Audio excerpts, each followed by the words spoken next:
Who will be Japan's next prime minister, and what does it mean for the country and the rest of the world? Welcome to our webinar, Japan Searches for Leadership. I'm Chris Johnstone, Senior Advisor and Japan Chair at CSIS, and a good morning, good afternoon, and good evening to everyone wherever you may be around the world.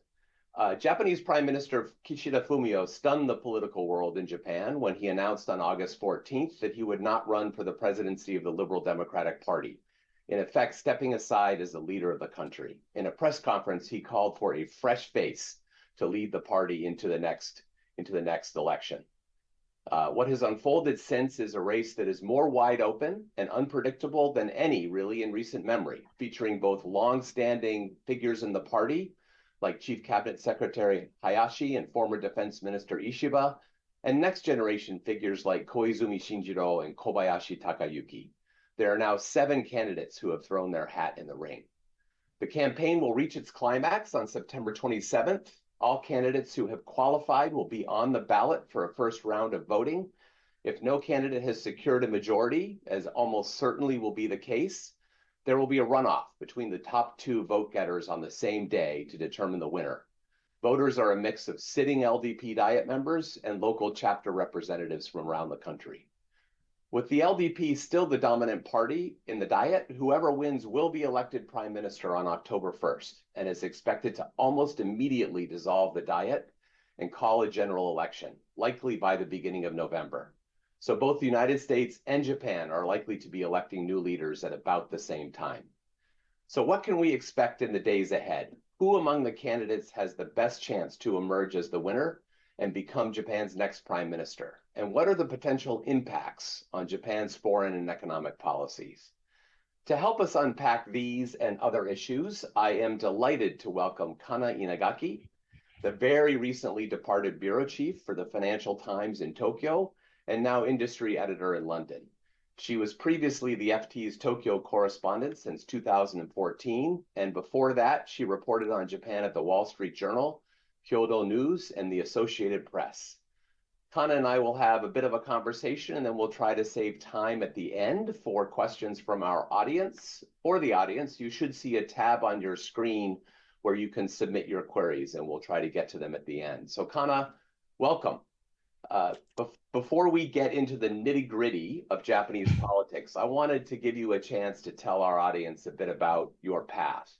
Number of years, including before your time at the FT, as a journalist in Tokyo. So tell us, how did you become the bureau chief? How did you get into journalism?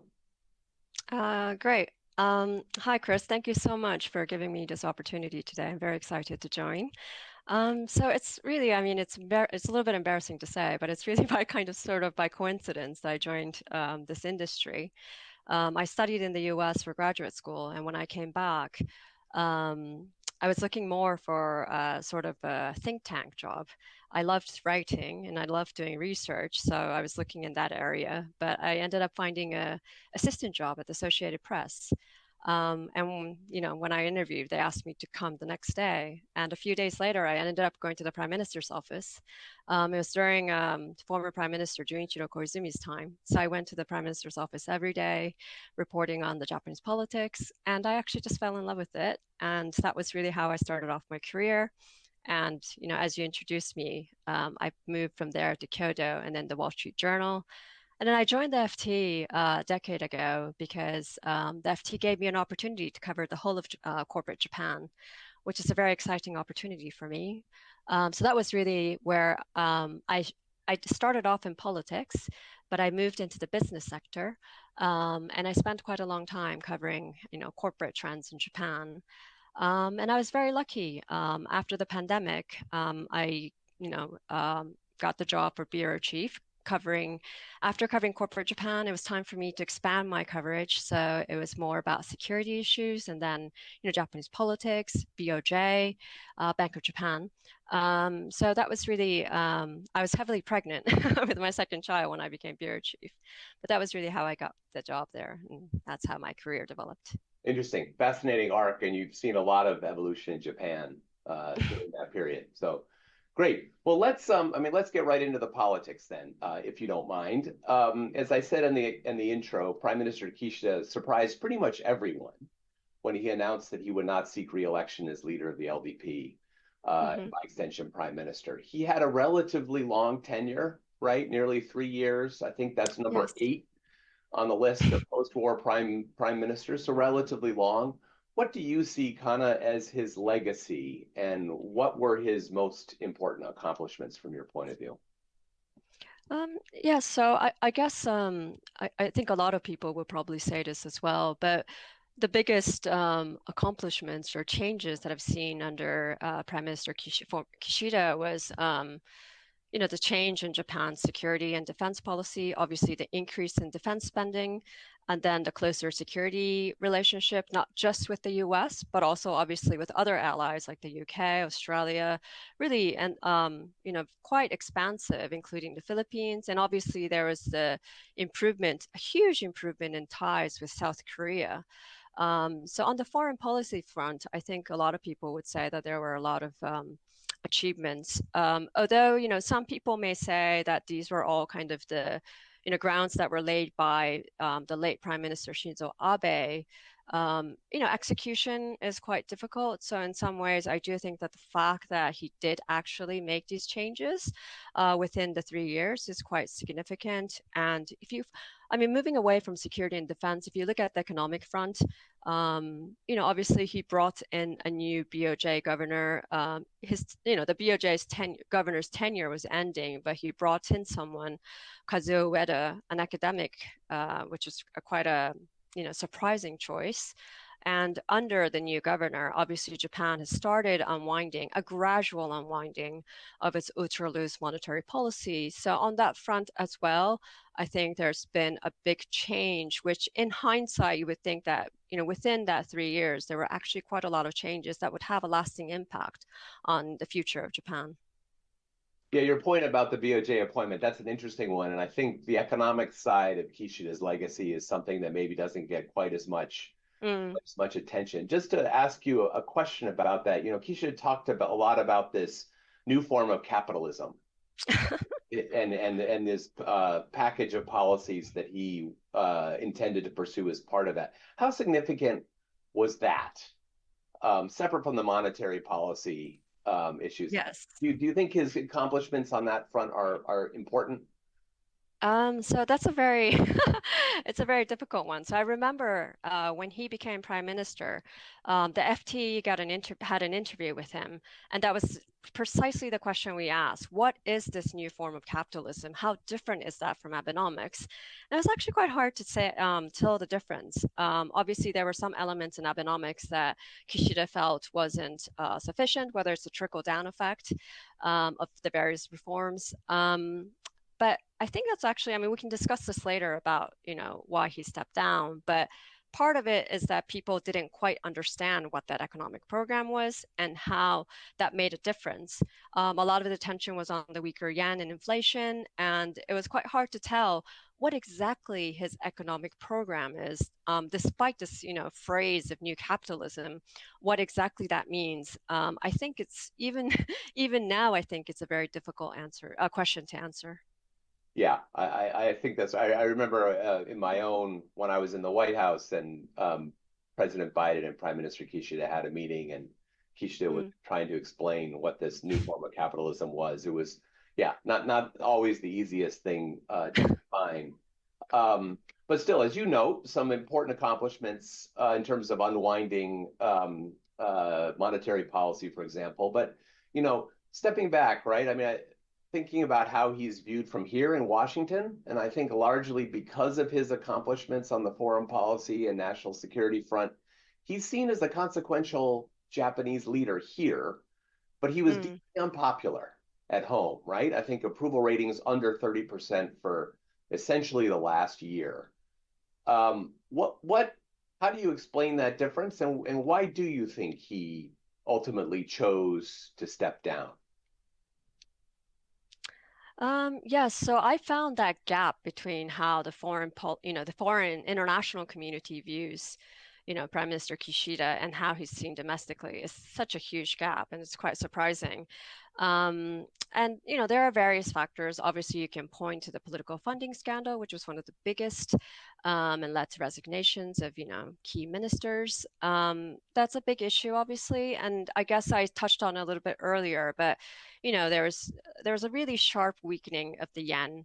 And so people really felt the rise in living costs, which I think is a global issue worldwide that has made leaders unpopular. But it was a little bit of that it was kind of jarring in a sense because stock prices in Japan were hitting a record, and foreign investors were coming, and it seemed like Japan is entering this very new era.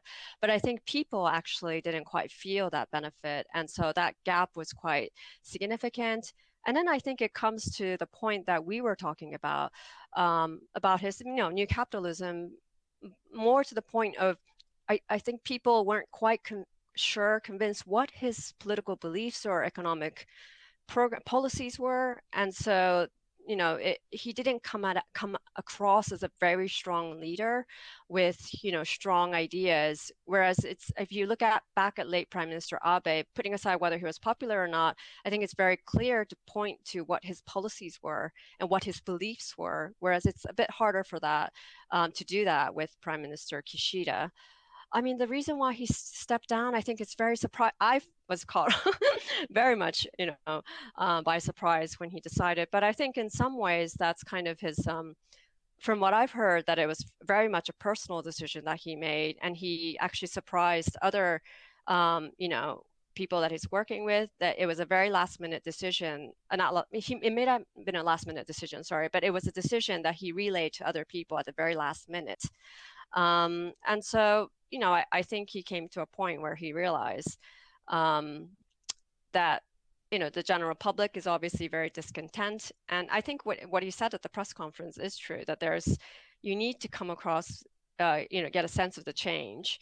And it's quite difficult to do that. And, I think in a sense, he made quite a decisive move to step down when there was actually an opportunity for him to stay on and sort of hang in there as well. So it's not quite an explanation, but, that's how I saw the whole situation.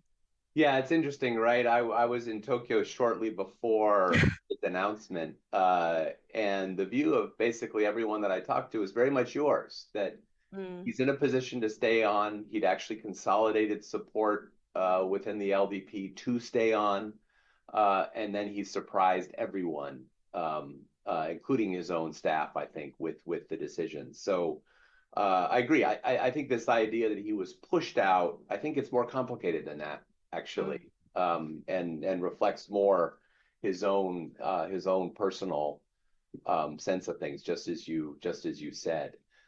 Well, okay, let's turn to what's going to happen on September 27th and the LDP election, if we may.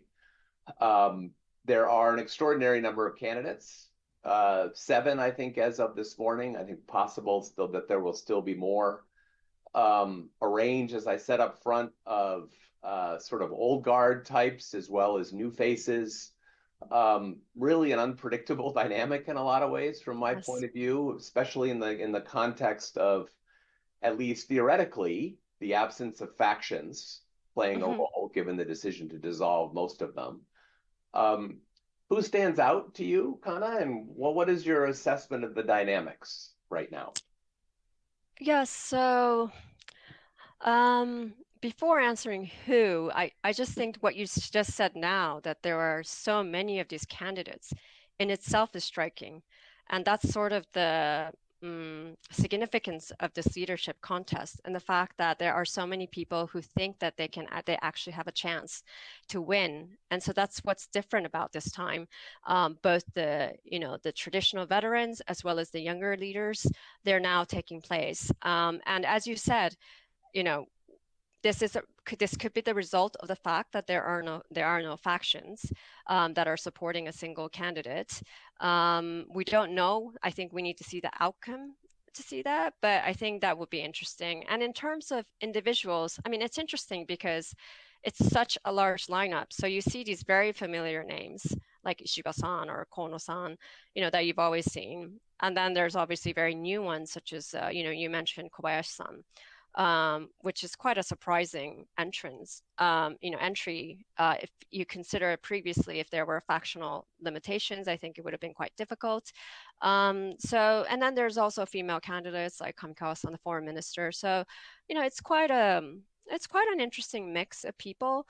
I wouldn't single out and there's obviously, obviously, Koizumi is a very, popular candidate as well. So it's an interesting mix, but I find just the sheer number in itself is the most interesting part. Yeah, remarkable. Very much agree with that. And when Kishida announced he would step aside in his press conference, he called for a fresh face, right, to lead the party into the next election, which, from my point of view, is an interesting way to put some pressure on the party to come up with someone new, and to rejuvenate the LDP in the eyes of the public. So, but I think the question is, how likely is it that one of these relatively young faces, and when we say relatively young, we're talking, I think Koizumi, I believe, is 43, Kobayashi, yes, I think it's 49, but still relatively young, right? How likely is it that one of them could really emerge as the winner?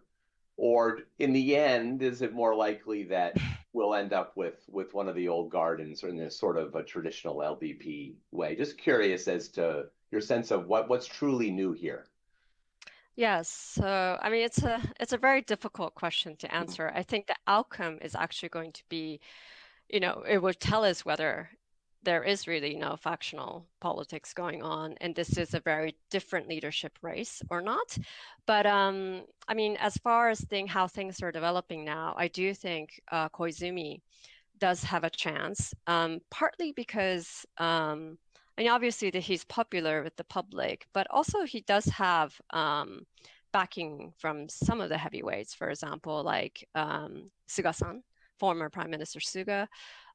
So he's kind of a mix of, like, if you look at Kobayashi, and if you look at the supporters, these are all very young MPs with these very impressive educational backgrounds at Harvard, Stanford, very international types. So it is a very new type, but I think Koizumi is a little bit different, and it'd be interesting when you say, is it going to be different? So previously, a lot of people thought that former Prime Minister Aso has he's a heavyweight who would have a very important influence on the outcome of the race. At the moment, he has said, his faction, so he's the only faction that's still surviving, not only to one of the few that are surviving. And, I think he said his faction supports Kono, but also his members are free to elect anyone as well, and also hasn't quite made it clear who he's backing as well. And I think as the contest develops and you see who will have better chances, then Aso's faction, I think, will make it a bit more which candidate that they will back, and that could also have an impact. So some part, skeptic in me wonders whether, it is actually going to change. But as I said earlier, the fact that, Kobayashi and Koizumi are joining this race in itself is a sign of change. So I don't want to discredit the entire thing, but it's hard to say that the faction element, it has completely disappeared from this contest. Yeah, right. It almost certainly sort of still lives in the background, if not openly present. And I think it's certainly the case that both Koizumi and Kobayashi have impressive credentials, as you said. And given the likelihood of an election in the near term, general election being called almost immediately, that does put, I think, real pressure on the party to generate a truly new face. The other thing I would just note, and I can argue this sort of both ways, right? The electorate, if you will, differs a little bit in each round, right? Yes. In the first round, it's 50-50 in terms of the votes of sitting diet members versus chapter representatives. And in the final round, it's heavily weighted toward the diet members. Yes. And I guess I can argue it either way in terms of how that might play out in the voting, but it's interesting that it's not quite the same group of voters when you get to Exactly. the second round. Yeah, I think that also makes it hard to predict Yes, yes, exactly how it's right. actually going to play out. But Right. So, what about the policy issues that the candidates are emphasizing to the extent that they're emphasizing policy issues? Do you see, as you sort of look at the slate on the LDP side, uh, foreign international economic policy, is it playing much of a role in the campaign from your point of view?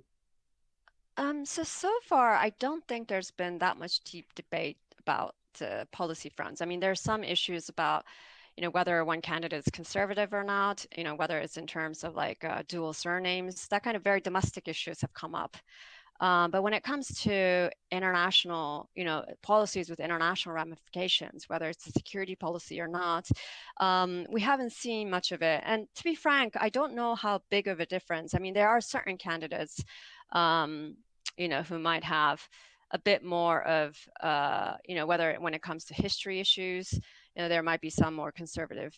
But when it comes to like a general foreign policy, whether it's the relationship with the UK, oh, sorry, not the UK, sorry, relationship with the US or the other allies, it's very hard to, envision that there will be a huge divergence from the policies that are being pursued now. But one interesting, obviously, element is, of course, who becomes the next president in the US. So, for example, like the LDP chief, Motegi, has really like promoted his experience in the past, sitting in with negotiations with Donald Trump as his advantage. I mean, putting aside his experience, I do think that will be a big issue for Japan. Whether there is a strong leader who can negotiate with the US. Obviously, under Biden and Kishida, the relationship has been extremely solid, and they've made some progress on, whether it's on the command structure of the militaries. They've made some progress, but when it comes to the next administration, there will be questions on whether you need the experience or what kind of negotiations. It's hard to tell with the younger candidates what kind of negotiation skills or whatever it is, a track record. So there is some, I guess, unpredictable elements in on that front. Yeah, your point about sort of leaders and the relationship between the US and Japan. We have been blessed by a period in which there really was strong connections at the leader level. That goes back to Trump, by the way, between Trump and Abe, right? That's true. That's true. But was certainly also true between Kishida and Biden. So I think we do have to anticipate an era in which maybe that leader level connection won't quite be the same. Mm. That doesn't necessarily mean that we're headed for difficulty in the relationship, but it is possible that we're headed for a bit of a different dynamic at the leader level. Maybe just to ask you a little bit more. I mean, I certainly agree that there hasn't been a lot of focus on foreign and economic international economic policy in the election campaign. But are there areas where you could see? I mean, you mentioned, for example, ties with South Korea. I wonder about China policy. Do you see any meaningful differences that have come out so far, or are we mostly within a fairly narrow lane to the extent that the candidates are talking about these issues at all? Yeah, so it's a very difficult one. I think it is still within quite a narrow, range of the differences. But obviously, I think some candidates, whether it's Takaichi-san or well, Kobayashi as well, because of his background in economic security, I think he was he did call for quite tough response to China. And I think the general direction, whether it's in the US or Europe, is there is going to be a toughening of stance versus China. So it's going to be it's going to be a very, very difficult period for Japan, regardless of who the leader is. Obviously, because Japan has such deep economic ties with China, and it's always been at a very sensitive position where it's been straddling two markets. It has a very strong security ties with the US economic front as well.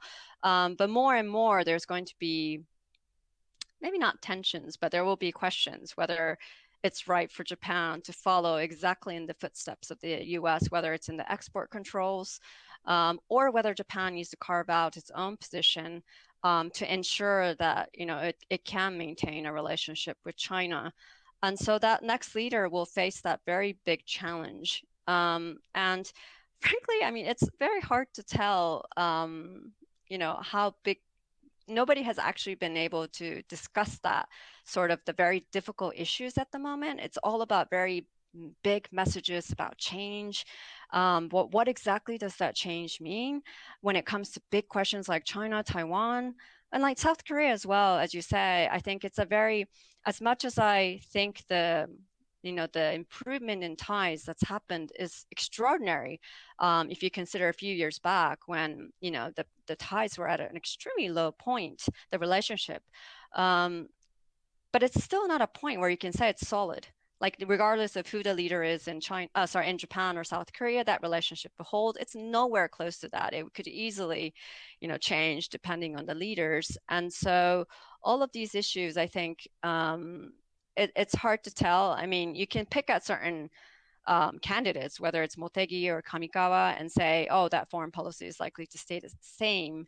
But it's just that the environment and the context of the challenges that they're going to face is going to force them to make decisions, that will test their ability. So that's, I guess it's hard. It's hard to say, oh, there's going to be no change, and just say, oh, we don't really need to worry, whoever the next leader is. Yeah, that's the sort of simple thing to say, but it's much more complicated than that, and certainly there will be events, just as you say, that require whoever's prime minister to respond. So certainly agree with that. So we have been talking, of course, about the LDP for the last 30 minutes. Because as the dominant party, right, whoever becomes LDP president will be certainly elected prime minister on October 1st. But it's also the case that the LDP, at least until recently, the public opinion polls, the party, in addition to Kishida and his government, support rates of the party have also dropped pretty significantly. There's been some recovery over the last few weeks as this campaign has gotten going. But for example, in a late August Yomiuri poll, 30% of respondents, just 30%, said they support the LDP. On the other hand, the largest opposition party, the Constitutional Democrats, got just 6%. They, of course, are having their own leadership race at the same time here, more or less. And so, Kana, how should we think about the opposition in this day and age? They're obviously not going to pose a real threat in this coming election. But do you see any prospect in sort of the near to medium term of the opposition sort of beginning to threaten again the LDP's leadership position? So on this front, I don't think that the opposition will have any, will pose a threat to LDP in the near-term future. I mean, I've been watching this for quite a long time, and it's shocking that the opposition parties were not able to take advantage of one of the biggest political funding scandals that's happened in Japan. And and the economic conditions, there were all these materials that the opposition parties could have used, could have, taken advantage of to say that it's time for a bigger change, that you need to actually remove LDP from power. But I think it goes back, I mean, these are all issues that we've been talking about for a long time, but like, it goes back to that 2011 sort of experience when the country was in a crisis after the Tohoku, the tsunami and the nuclear, meltdowns. And at the time, the opposition party didn't, the opposition took power. LDP was kicked out of power and they didn't deliver. And it was such a traumatic experience for the public that even after all that's happened and all of this, approval rating falling for the LDP, the public still doesn't feel comfortable, trying with another opposition party. And it's sort of like a very, negative spiral. If you don't give the opposition parties a chance, they'll never gain the experience, and they'll never be, as not, I wouldn't say efficient, but the LDP does have experience. So you're in this cycle of, not giving them a chance, and then it's not happening. But I don't actually see any sort of a breakthrough moment where that could change. I mean, I could be completely wrong, but for now, I don't really, I'm not very optimistic that things will change on that front. So your sense, Kana, is that at least the public perception that DPJ rule around the time of the tsunami, and really even slightly before that, perception that of not particularly effective leadership, that still taints the opposition even to this day. Here we are, right, 13 years later. That's right. But is your sense that is still the factor that shapes public opinion? Yes, I think the memory of that chaos is still quite fresh, surprisingly, even after, as you said, it's been more than a decade. But also, I mean, there hasn't been strong individuals. So when you say, well, if you talk to the public and be like, who's the leader of the opposition parties, I think it'll be very difficult for people to sort of associate themselves. And so there hasn't been a very charismatic or a very strong leader within the opposition parties where, it would gain momentum within the public. So that's also been an issue as well, the whole question about, leadership, I guess. Yeah. No, fair enough. Leadership obviously matters too. It's funny, I look back on those years, and I wonder if history would be different if Noda had been the first DP prime minister, right? Because my memory, I was still in government at that time, and we had a very productive and constructive, got a lot of important work done from an alliance standpoint during that year.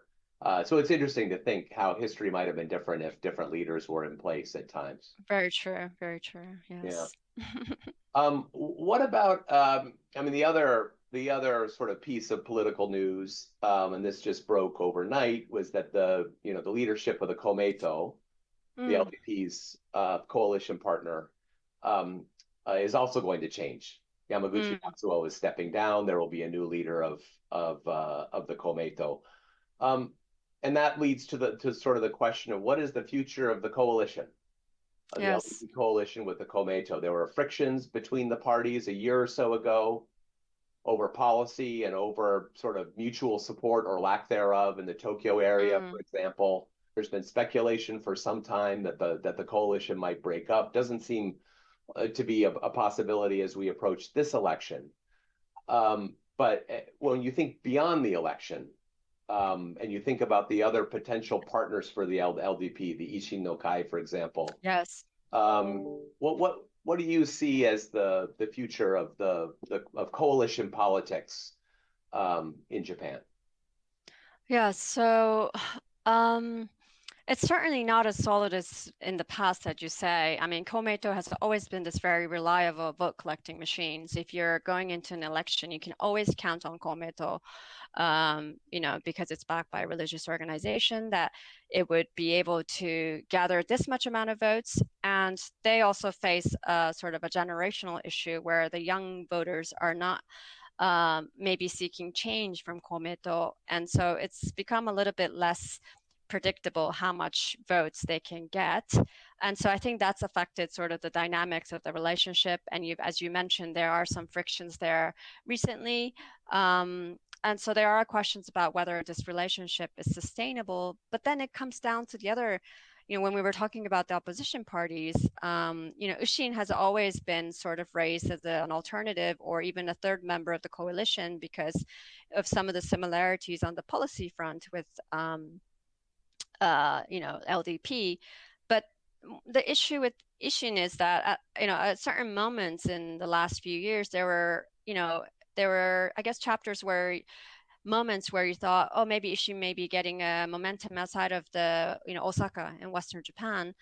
But that hasn't really taken place. And so is Ishin going to be a more reliable partner for LDP than Komeito? Even if Komeito is losing its vote collecting ability, I still think it's more reliable, stable than Ishin. Ishin seems to do well at certain points, but then its performance could vary quite significantly depending on the election. And so it's hard to think that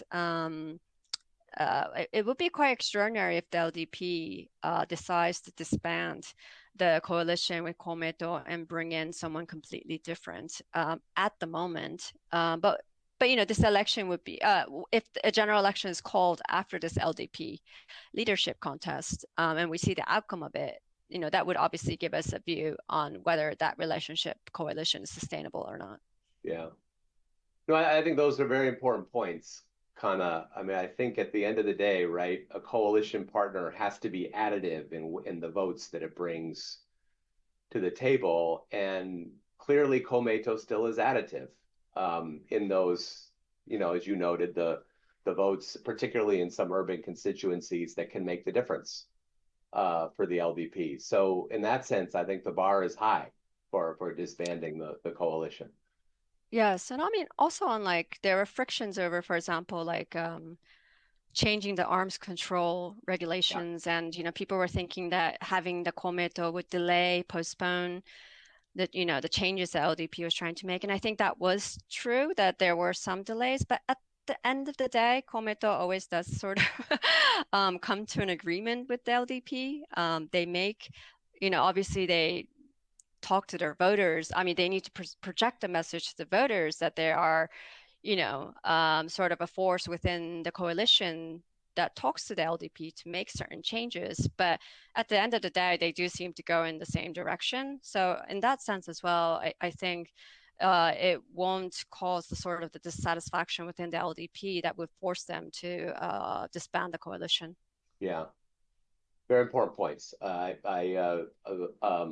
think you're right that the bar is high here, and I think the as a result, therefore, the Komeito voice in shaping, maybe rounding some of the edges off of Yeah, that's the right. national security strategy is going to continue to be likely to continue to be the case. I'm going to Yeah. introduce a question here from one of our audience members. This comes from Emma Chandlet Avery at the Asia Society Policy Institute. And she asks, in terms of advancing alliance priorities, do you see any of the candidates as particularly strong? I'm thinking specifically about the public popularity of the next prime minister and an ability to convince the public of the continued need to invest in Japan's defense. So this question of the sustainability of the trajectory that Japan is on and the political support for that. How do you see that as a dynamic in this race? I think that's a very important point. Yep. Obviously, Kishida and Abe set the path for this increase in defense spending, but Kishida also faced a lot of opposition, especially due to, not so much the robust economic conditions at the moment that, with the weak consumption, etc., and then the whole issue of whether Japan needs to raise taxes to fund the increase. There's a whole question of Japan. There's a change in Japan that the public is open to increasing defense spending, but when it comes to actually paying it, that's a very different issue. So I do think there will be differences in the candidates. So it's going to be, sorry, I might not do names, but so there are some candidates I think that will be very prone to public opinion. So they would be willing to change their policies depending on how the public views them. That's kind of dangerous. So the tax issue is obviously a very, very politically sensitive, and especially at a moment now when the LDP is struggling, I think it's going to take a strong leadership to actually, to implement that change. And so the inclination is to put it off. And I think there is a risk of, the funding issue is huge. And, with the weaker yen, all of these issues that are happening now, there will be leaders who aren't, I guess, strongly positioned who will be very, very, they will be nervous about public opinion. So, yeah, sorry, it's difficult to name names, but No, no, that's my guess. so that I agree with you. I mean, well, I guess I'd say two things. First, Japan's not the only country to Exactly right. not always match resources and taxation with policies. Certainly in the United States, this is an issue. How do you pay for our own defense policy? Hmm. There's some commonality there, but I do think there is this longer term question, right, about sustainability. I myself have no doubt that they will reach the spending targets that they have for the Hmm. 5 years to 2027. I think the question is what happens after that, and it is striking to me how broad the support is for the buildup and how little consensus there is on how to pay for it, even now, 3 years in, right? Yes, Um, yes.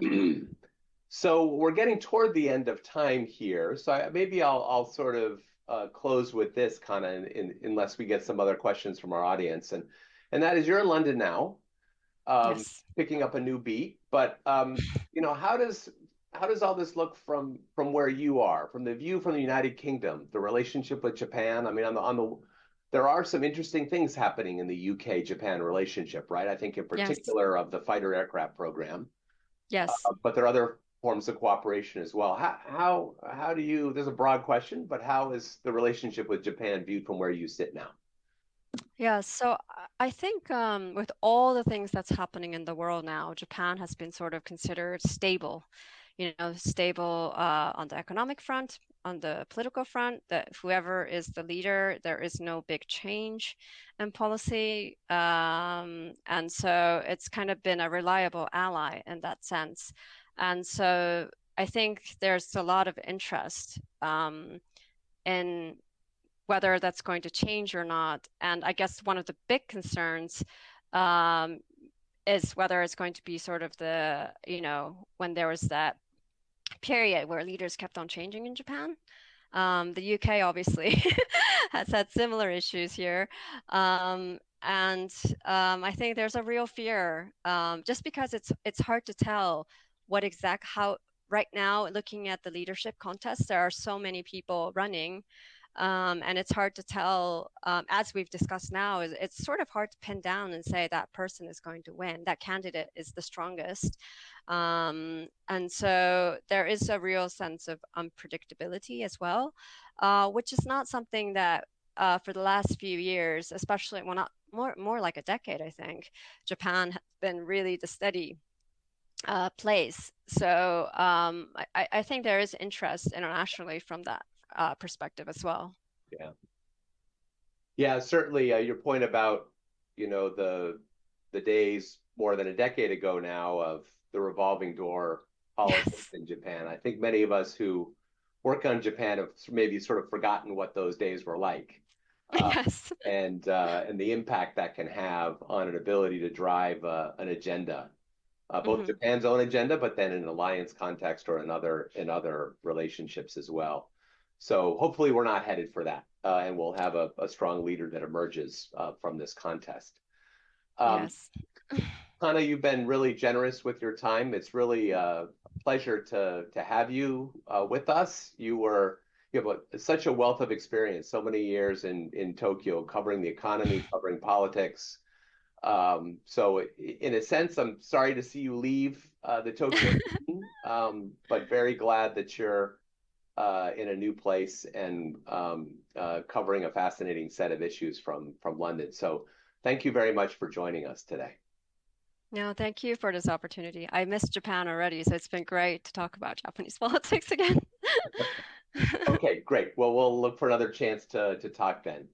Thanks very Yes. much, and thanks to our audience for joining us today, wherever you are.